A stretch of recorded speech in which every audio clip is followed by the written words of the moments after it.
distinguished ladies and gentlemen. My name is Folashade Abbey, the president of the Law Student Society and the chairman of the Quintessential Equity Chambers.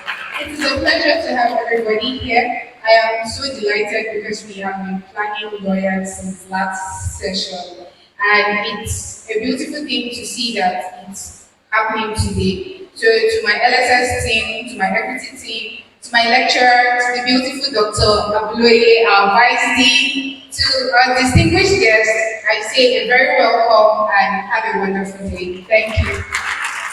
We're doing this for different reasons. The first one being that a number of us have benefited from our interactions with senior colleagues, esteemed seniors, who showed us the path to follow and guided us on how to proceed. And we found that useful, we found that beneficial, and it is only appropriate that we pass the torch on.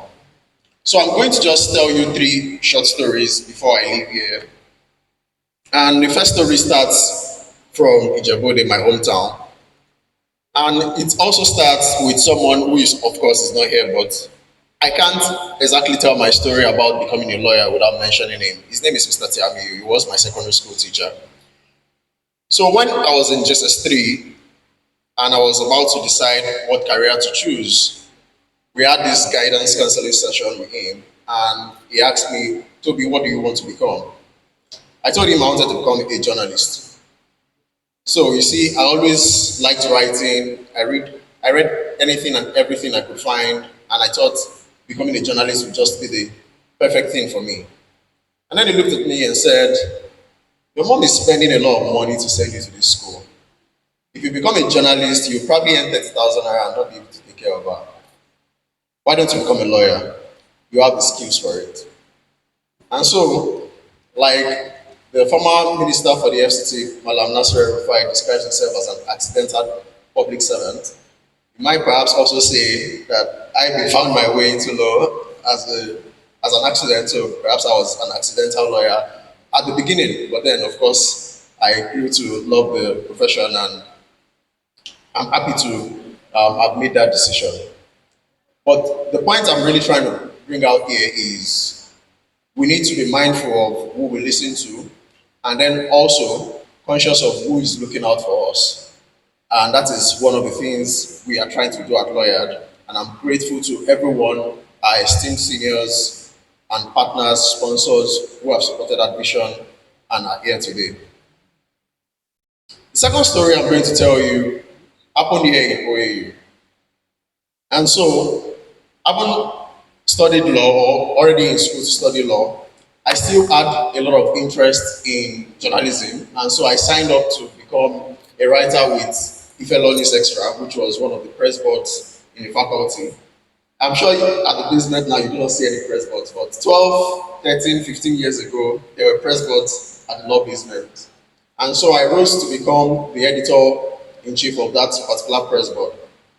And then at some point, I had a good idea to extend the coverage, the scope, the reach of the board to the entire campus. And I thought, how could I do that? I decided to open a Facebook page, open a blog, and decided to make sure that the articles we printed and pasted on the boards were duplicated on the online platforms. And interestingly, about 3 months after I did that, the then dean of the faculty made an announcement that he no longer wanted press boards at the basement.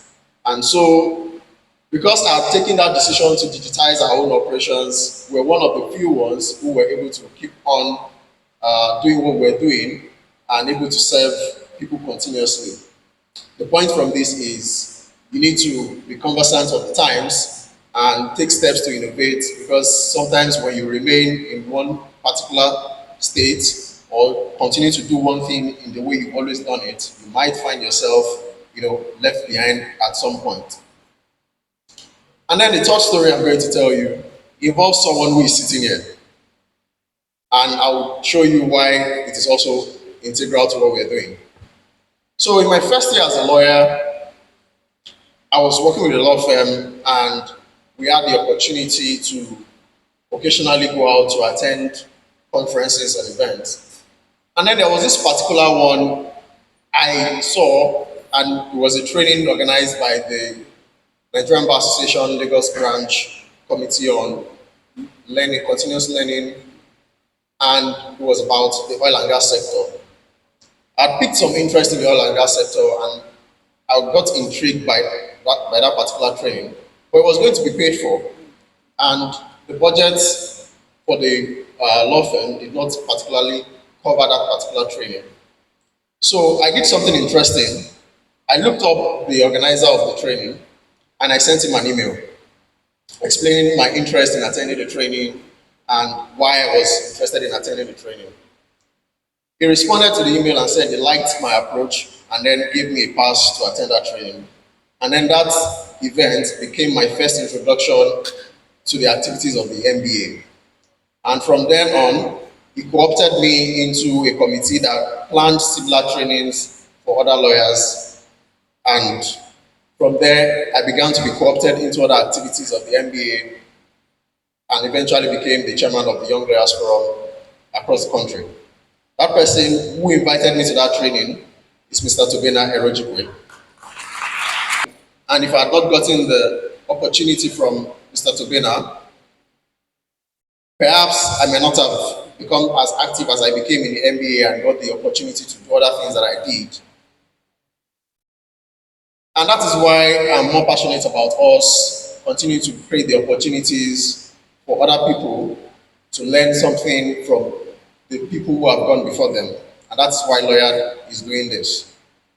So one thing you will find across all of these three stories is that there is always a connection between where we are and where we're going, and sometimes the gap or the bridge has to do with meeting someone who is going to show you the way. So, having said all of these stories and perhaps overused my time, I will borrow the words of Fela in the spirit of collaboration to say, now let's do what we have come here to do.